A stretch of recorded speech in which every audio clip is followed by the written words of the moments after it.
19 සියවස් වන විටත් කොළඹ ගාල්ල ප්‍රධාන මාර්ගයේ තිබුණේ සරල සුන්දර පරිසරයක්. එදා සිටම ගාලු පාර කොළඹට පිවිසෙන ප්‍රධාන මාර්ගයක් හැටියටයි සැලකුණේ. සියවස් දෙකකට ආසන්න කාලයකදී ගාලු මෝදර සිට දක්ෂිණ මුහුදුබඩ මාර්ගය විවිධ රථවාහන වලින් පිරී ගියා. එය දැන් කොළඹ නාගරික ප්‍රවාහන පද්ධතියට බලපාන බරපතල අර්බුදයක් බවට පත් වෙලා. මෙය විසඳිය හැක්කේ කෙසේද? අපි ඒ ගැන විමසා බලමු.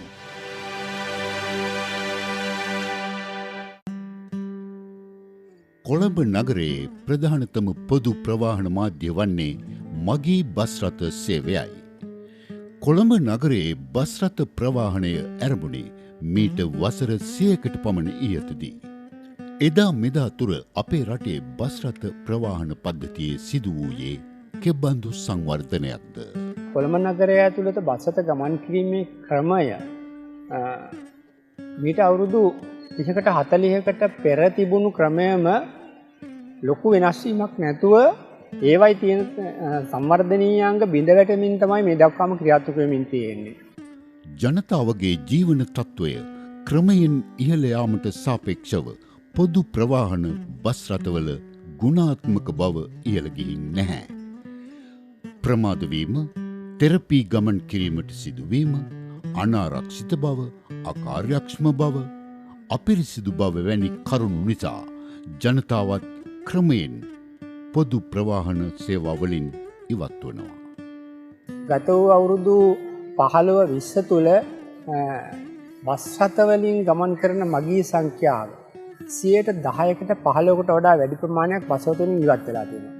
රටකට පොදු ප්‍රවාහනයේ තියෙන දායකත්වය එන්න අඩු වෙනකොට ඒ අංශය වැඩි වැඩියෙන්ම පුද්ගලික ප්‍රවාහනයේ පැත්තට වැඩි නැඹුරුවක් තියෙනකොට මේක රටට ඉතාමත් මහිතකර තත්ත්වයක් වෙනවා. කොළඹ නගරයේ ප්‍රවාහනය වෙනුවෙන් වියදම වසරකට රුපියල් බිලියන 450. මේ අගේ බස්නාහිර පළාතේ සමස්ත ආදායමින් 10% තරම් ඉහළ අගයක්. ලෝකයේ දියුණු නගරවල මේ අගය 5%කට ආසන්නවයි පවතින්නේ. ක්‍රමයෙන් වැඩිවන රථවාහන සංඛ්‍යාවට සරිලන පරිදි මාර්ග ඉඩකඩ ප්‍රමාණය සෑම වසර 10කටම වරක් බැගින් දෙගුණ කළ යුතු බවයි සමීක්ෂණ වාර්තා පෙන්වා දෙන්නේ. ගාලු පාර නම් තවදුරටත් පුළුල් කළ නොහැකි. මාර්ග පුළුල් කළද ඉතා කෙටි කලකින් ඒවාද රථවාහන වලින් පිරී යනවා.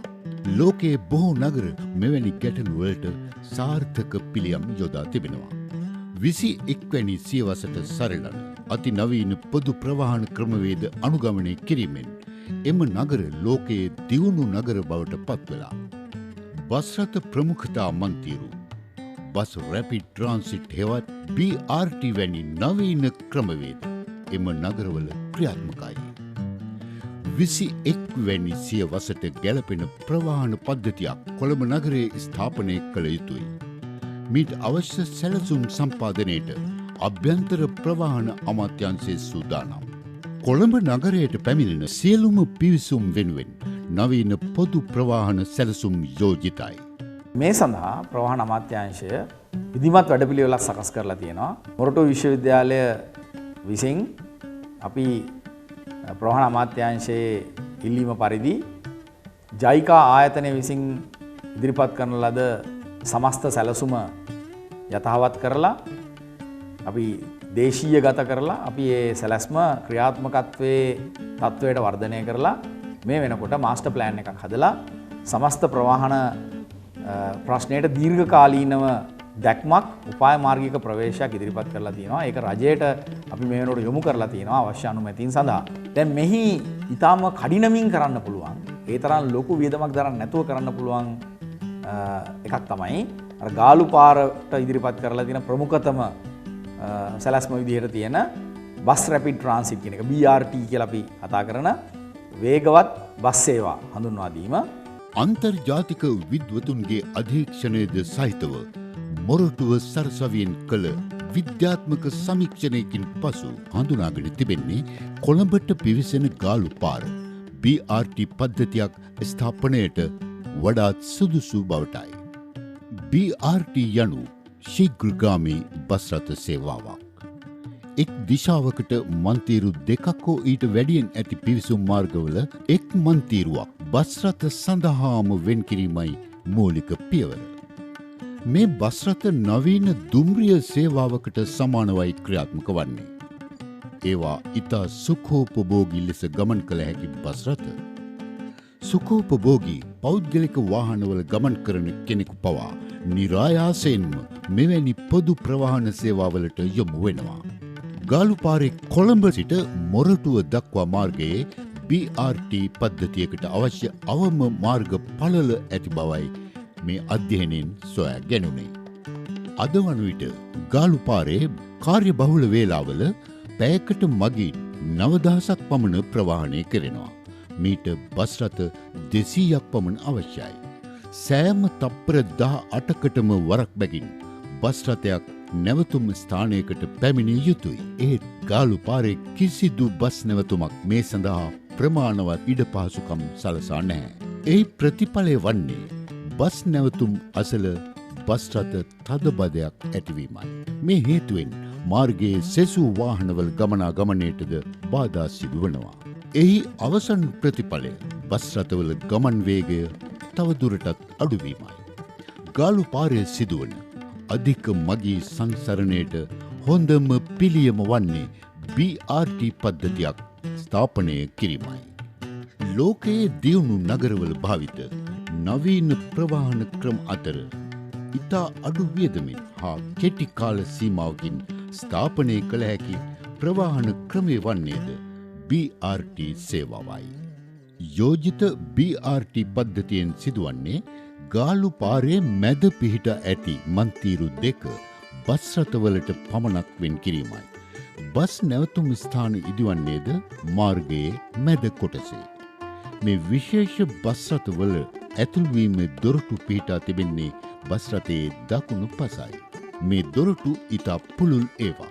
දොරටු කිහිපයක්ම තිබීම නිසා වැඩි මගින් සංඛ්‍යාවකට එකවර බස් රථයට නැගීමට බැසීමට පුළුවන්.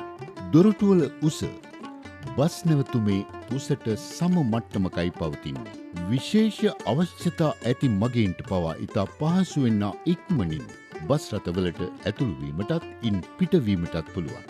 වායු දූෂණයද ඉතා අවම. මේ නවීන බස් රථයකට වරකට මගින් 150ක් පමණ ඉතා සුවපහසු ලෙස රැගෙන යා හැකියි. බස් රථයට නැගීමට හා බැසීමට ගතවන කාලය ඉතා අඩු නිසා බස් රථ දෙකක් අතර කාල පරතරය තප්පර 45ක් ලෙස පවත්වා ගත හැකියි. එමගින් කඩිනම් බස් රථ සේවාවක් ක්‍රියාවට නැංවීමේ හැකියාව ලැබෙනවා. BRT බස් නැවතුම් ස්ථානද අති නවීන පහසුකම් සහිතයි. ඉලෙක්ට්‍රොනික පද්ධතියක් මගින් ප්‍රවේශපත් නිකුත් කිරීම, මගී තොරතුරු පද්ධති, බස් රථ කාලසටහන් ප්‍රදර්ශක, වායු සමනය කළ සුවපහසු පරිසරය මේ බස් නැවතුම්වලද තිබෙනවා. සාමාන්‍ය බස් රථ සහ කුලී රථ සේවා මේ BRT නැවතුම් ස්ථාන දක්වාම මගින් රැගෙන ඒමේ සහ පිටව යාමේ පෝෂක සේවා ලෙස පවත්වා ගත හැකියි. BRT බස් රථ ගමන්වාර කාලසටහන් ක්‍රියාත්මක වන්නේ නවීන තොරතුරු සංනිවේදන තාක්ෂණ පද්ධතියක් මගින්. මාර්ගයේ සෙසු වාහන වලින් සිදුවන බලපෑමද ඉතා අවම නිසා පමා නොවී අඛණ්ඩව ධාවනය කිරීමේ හැකියාවද BRT සේවයේ විශේෂත්වයක්. කාර්ය බහුල වේලාවකදී පවා BRT සේවාවෙන් මොරටුවේ සිට කොල්ලු පිටියට යාමට ගතවන්නේ විනාඩි 35ක් පමණයි. එනම් පැයට කිලෝමීටර 25ක පමණ සාමාන්‍ය වේගයක්. කාර්ය බහුල වේලාවක ගාලුපාරේ ගමන් කරන පෞද්ගලික මෝටර් රථයක සාමාන්‍ය වේගය පැයට කිලෝමීටර 15ක්. එමගින් පැහැදිලි වන්නේ මෝටර් රථයකට වඩා ඉක්මනින් ගමන් කිරීමේ හැකියාව BRT ප්‍රවාහන සේවාවට තිබෙන බවයි. BRT මන්තීරුවක පැයකට මගින් දසදහසක් පමණ රැගෙන යා හැකි.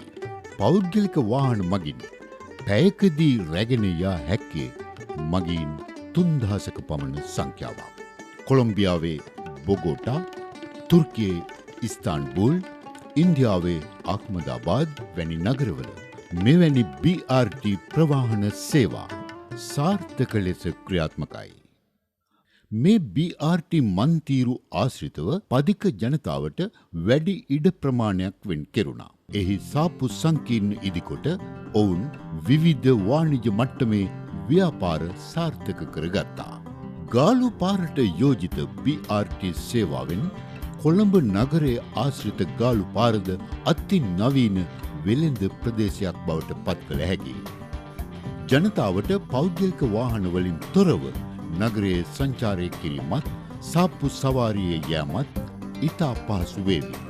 වාහන තදබදයෙන් පීඩා විඳීමට හෝ තම වාහනේ නැවැත්වීමට ස්ථාන සොයමින් හෝ කරදර වීමට අවශ්‍ය වන්නේ නැහැ. BRT සේවා ක්‍රියාත්මක කිරීම සඳහා නව මාර්ග සැලසුම් හා නවීන බස් රථ අවශ්‍යයි. එහෙත් එම සේවාව අඛණ්ඩව පවත්වාගෙන යාම සඳහා වැයවන්නේ ඉතා අඩු මුදලක්. BRT බස් රථවල නඩත්තු වියදම්ද ඉතා අඩුයි. ගනුදෙනු කෙරෙන්නේ මුදල් භාවිතයකින් තොරවයි.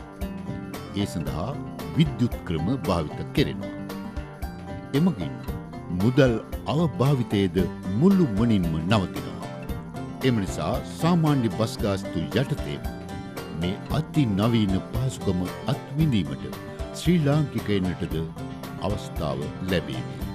මෝටර් රථය තමාගේ සමාජ තත්ත්වය හුවා දක්වන සංකේතයක් ලෙස සැලකෙන සංස්කෘතියක මෙවැනි නවීන හා තිරසාර ප්‍රවාහන සේවාවලට ජනතාව යොමු කර ගැනීම ජයගත යුතුම දේශපාලන අභියෝගයක්.